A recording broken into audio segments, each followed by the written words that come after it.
Hey, beautiful souls. Welcome to Signals and Standards with Suzie, the show where we decode mixed messages, raise the bar, and serve up real talk with a side of empowerment. I'm your host, Suzie, your go-to for truth bombs, clarity, and the kind of tough love that gets you unstuck and back in the driver's seat of your life. Together, let's turn those signals into action.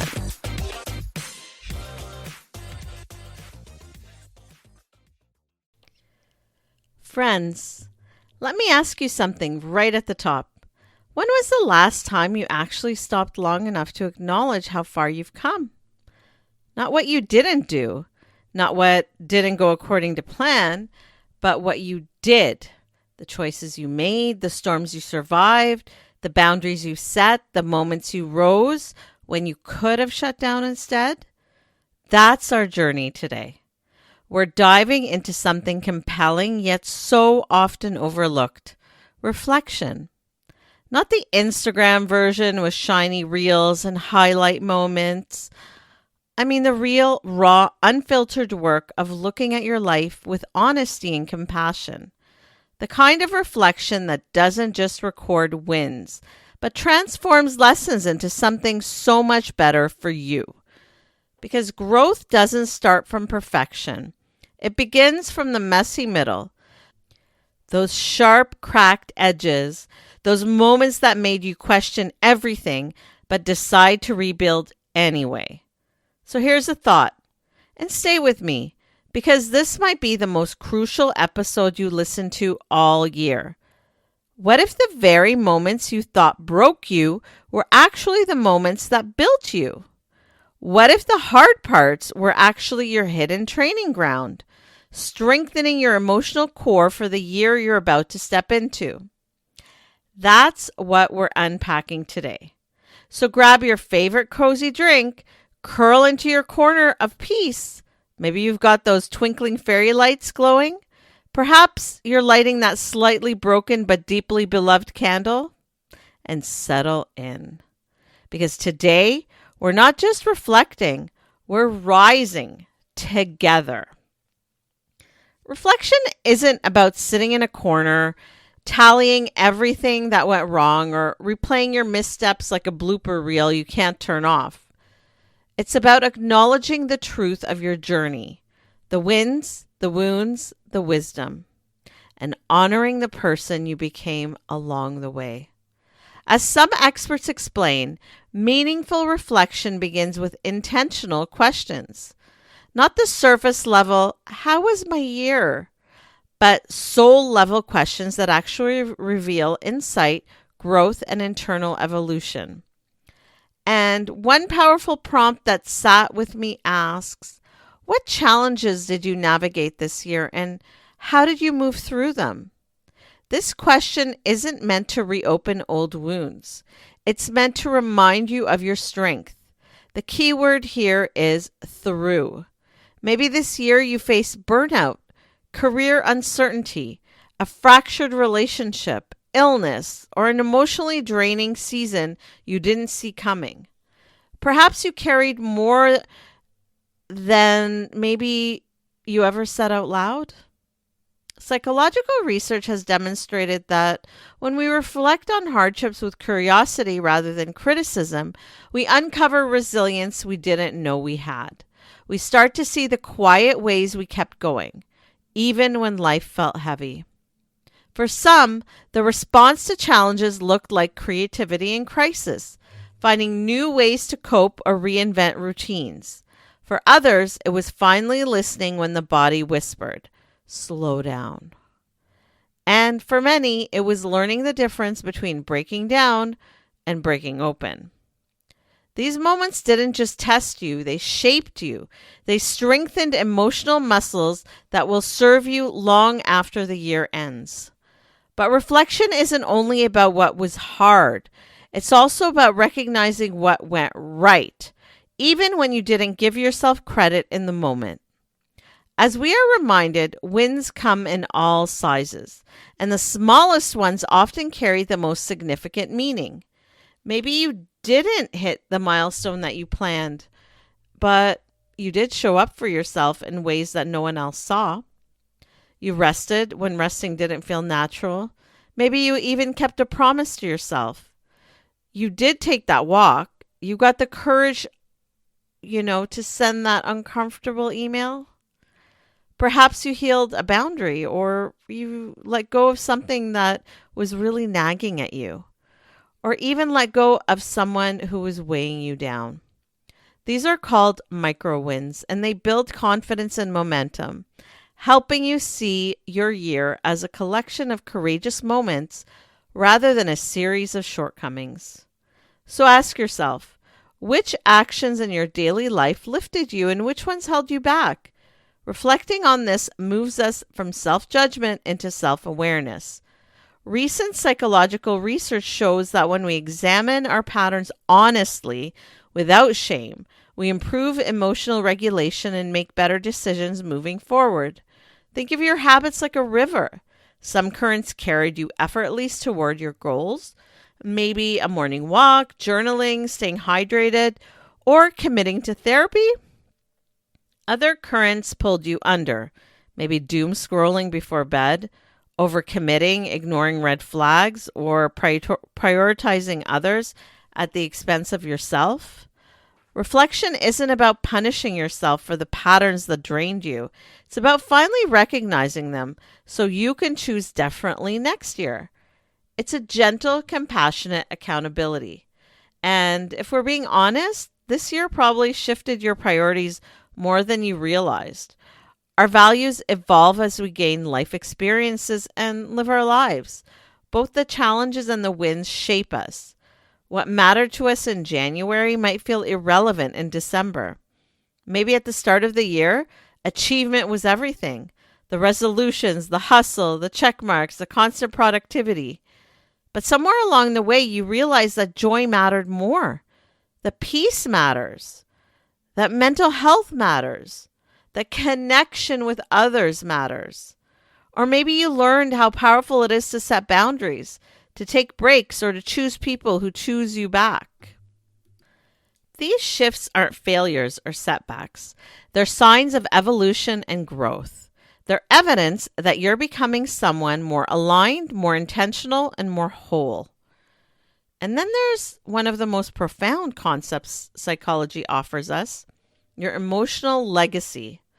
How you made others feel, how you made yourself think.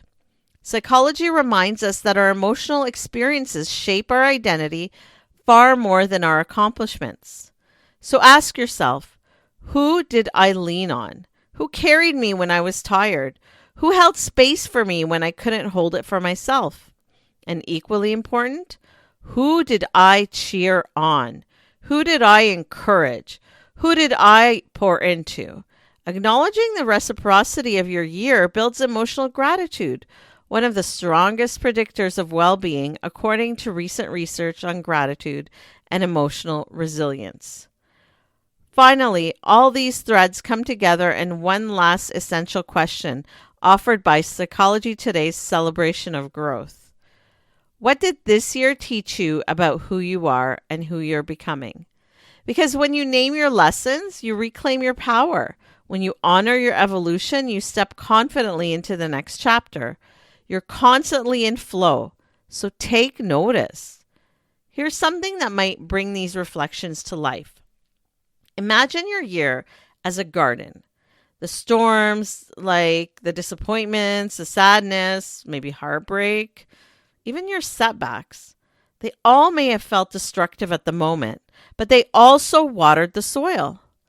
Every challenge nourished deeper roots, and the flowers that bloomed weren't because life was easy. They bloomed because you stayed grounded when the rain came. Here's another example. Maybe your year was like a river. Some days you paddled fiercely, some days you drifted. Some days you let the water carry you wherever it wanted. And reflection, it's the moment you pause your boat, look around, and finally see the beauty in the winding path that got you to this place, this moment in time. This isn't a report card. It's a reclamation. and it's all yours. So take a moment with me right now. If it's safe to do so, gently close your eyes and imagine this past year as a chapter in a book. If you were handing that book to someone you care about, what would you title this chapter? Sit with that for a second. Because when we name our experiences, we understand them differently. And here's the truth behind that reflection. The challenges you faced weren't random obstacles or inconvenient detours. They were the exact conditions that shaped you, the forging ground where your resilience, clarity, and courage were formed. Think about it. Every uncomfortable conversation, every disappointment, every moment where you questioned yourself, those weren't setbacks. Those were the moments that carved out your strength. And here's a real aha moment. Your emotional legacy, the story you carry forward, isn't defined by the accomplishments or how many wins you collected. It's characterized by how you showed up for yourself, how deeply you felt your life instead of numbing or shrinking from it, and how much you grew from everything you navigated. That is the chapter you're writing. And you know what? It matters.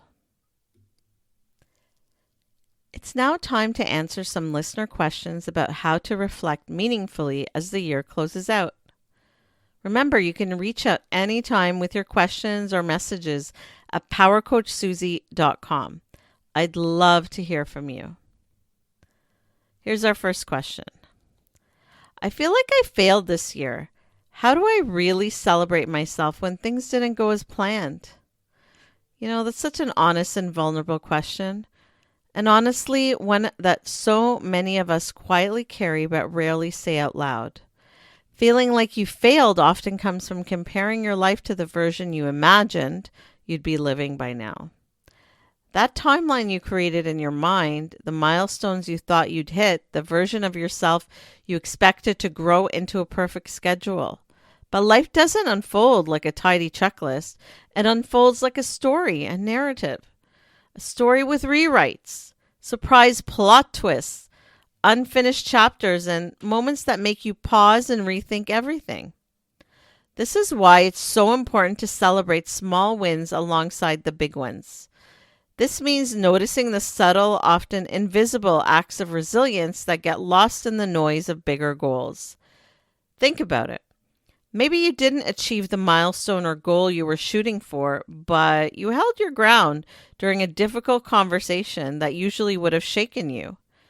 Perhaps you didn't finish the project you had high hopes for, but you stayed afloat emotionally during a season that demanded more of you than expected. That isn't failure. That's endurance. That's a strength that doesn't make headlines, but it shapes who you're becoming.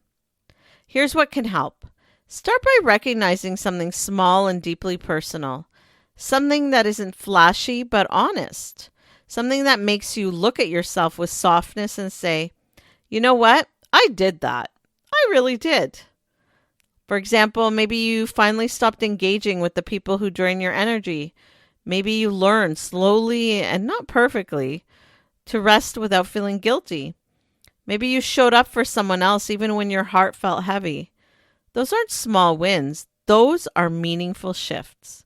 When you focus on the accomplishments that you're proud of, it isn't about pressure or perfection. It's about changing the narrative in your mind. When you sit with that long enough with honesty, you sometimes realize that the things you labeled as failures were actually seedlings. They were developing new habits, new boundaries, maybe new strengths, new understandings of who you are and what you deserve. And when you look at your year through that gentler, more generous lens, celebrating yourself stops feeling forced. It becomes natural. And because you finally see the quiet, powerful strength you carried through every single day you thought you were barely holding on. So give yourself a hand. You did great. Here's our second question. How do I make sure I don't just repeat the same mistakes next year? I love this question because it comes from a place of self-awareness and not self-criticism. There's a big difference between wanting to grow and wanting to punish yourself. One moves you forward, the other shuts you down. And you know what? We've all been there. And the fact that you're even asking this tells me you're already in growth mode. So good job. It means you care enough about your life and your relationships and your patterns to pause and look inward. And that's powerful. So here's the truth. Avoiding mistakes isn't the goal. We all make mistakes. No one makes no mistakes. We all make mistakes. And if anything, errors are inevitable. They're part of being human. And it's okay. What is possible, though, is developing a kinder, more curious understanding of why those choices happened in the first place. Turning your year-end reflection into something meaningful isn't about being perfect. It's about being open, being honest, and being willing to see yourself without judgment. According to Alice Boyes from Psychology Today, one surprisingly effective way to approach this is by giving yourself playful awards for the year. It may sound lighthearted, but that's precisely the point. Naming something like the plot twist I really didn't see coming award or the relationship wake-up call award gives you emotional breathing room and puts a little comedy in the mix. It takes the sting out of the situation and creates just enough distance for you to view it from a healthier perspective. Suddenly, what felt like a failure becomes information. It becomes data you can use. And that's when something shifts, because once you name a moment, you can understand it.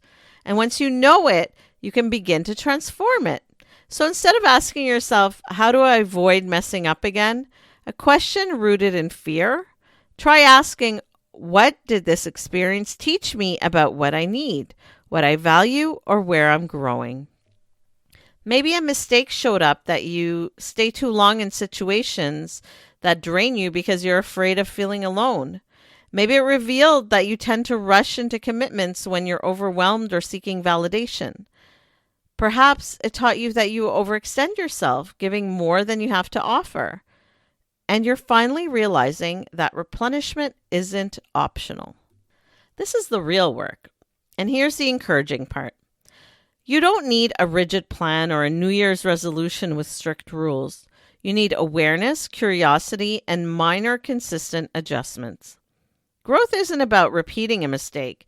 It's about recognizing the pattern sooner, responding with more clarity, and course correcting with more ease.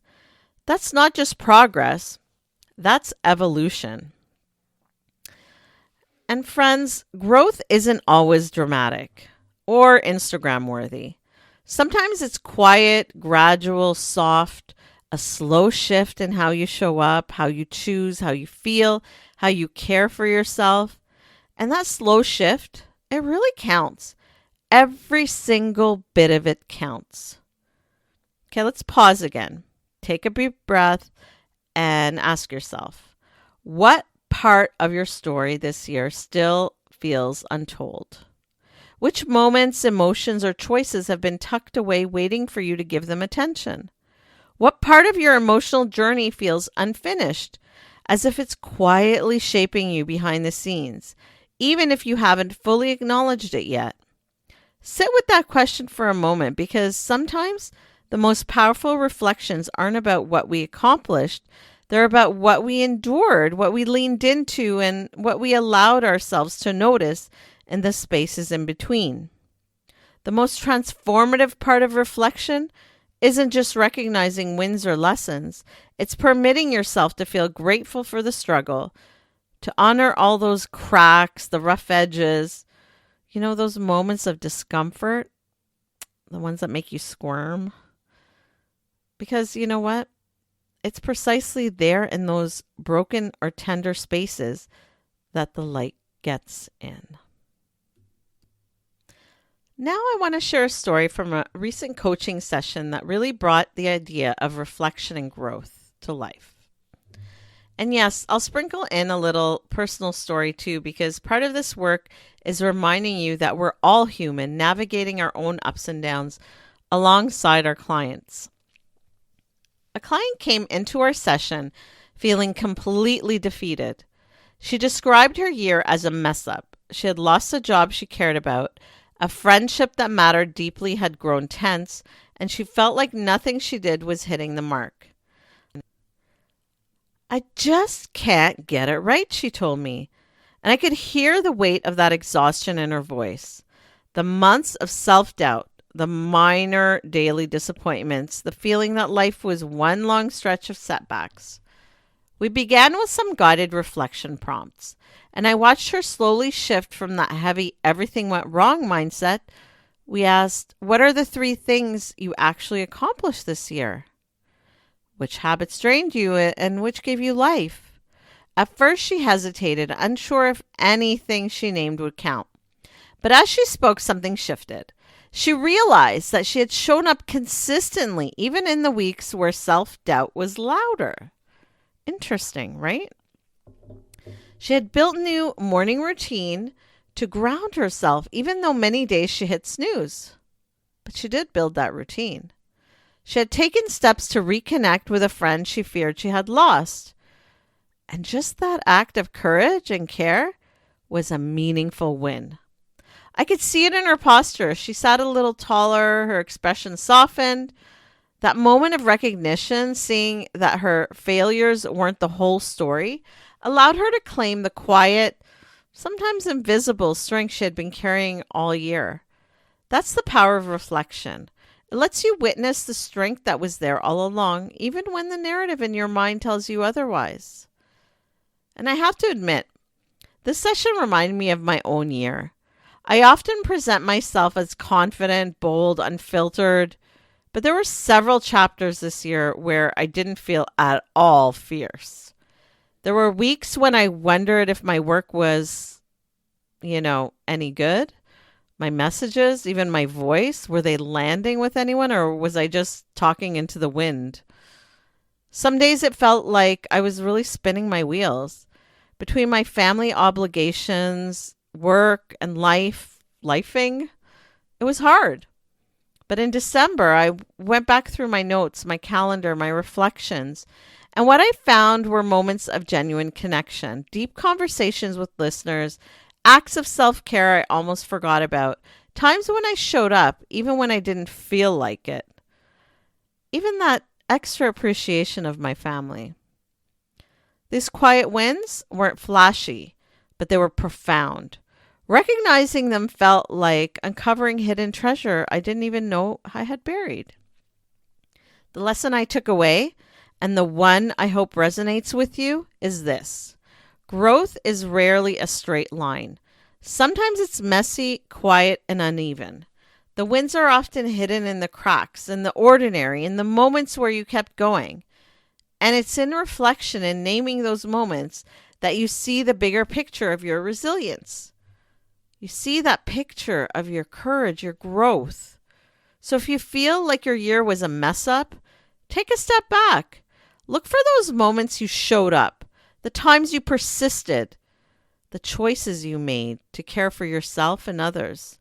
Those are your wins. Those are your power, and they matter probably more than you realize.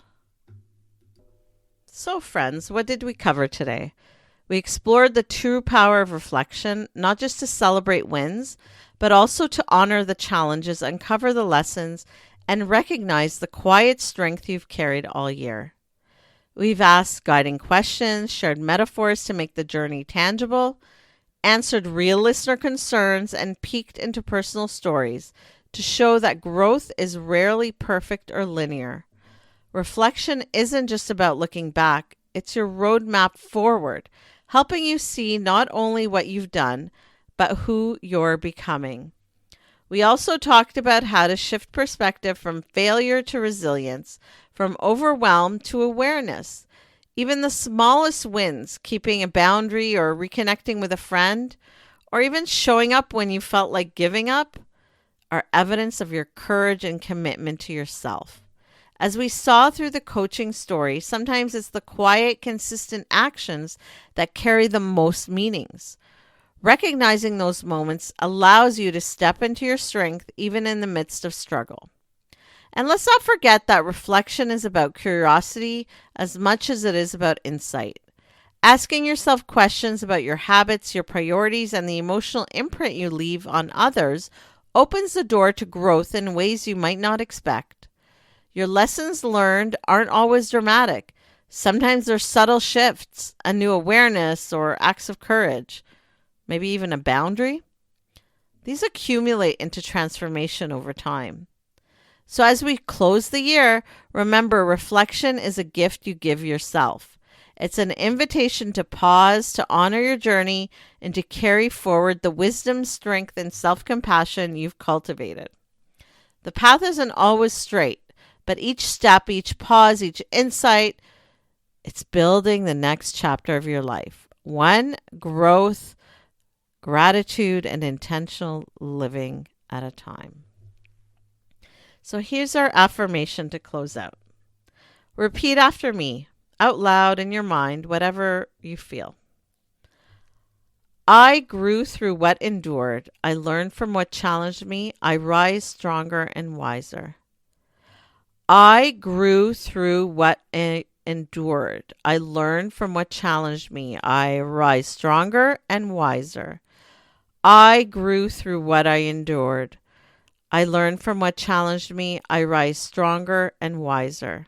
Just one more time. Everybody with me.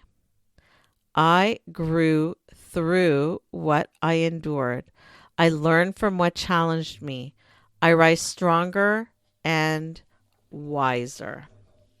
Let that sink in. Feel the weight of every lesson, every struggle, every quiet victory you carried this year. This isn't just a statement. It's a reminder that your growth is real. Your resilience is undeniable. Your next chapter is waiting for you, ready to be written by the strongest version of yourself. Thank you for being here with me, for leaning into this reflection, and for choosing to turn your lessons into light. Join us next week for another empowering discussion on signals and standards with Suzie, because your story matters. And growth, it's your birthright. Until then, reflect, rest, and rise. You can catch these episodes anytime on my podcast, Signals and Standards with Suzie, available on all your favorite listening platforms like Spotify, Apple, Amazon, YouTube, and Blast the Radio. See you next time. For daily inspiration and practical advice, find me on social media at Power Coach Suzie. Got questions or ideas for the show? Head to powercoachsuzie.com where you can connect with me, explore the blog, or learn more about what I do. This is Suzie signing off. Until next time, keep reading the signals and never, ever lower your standards.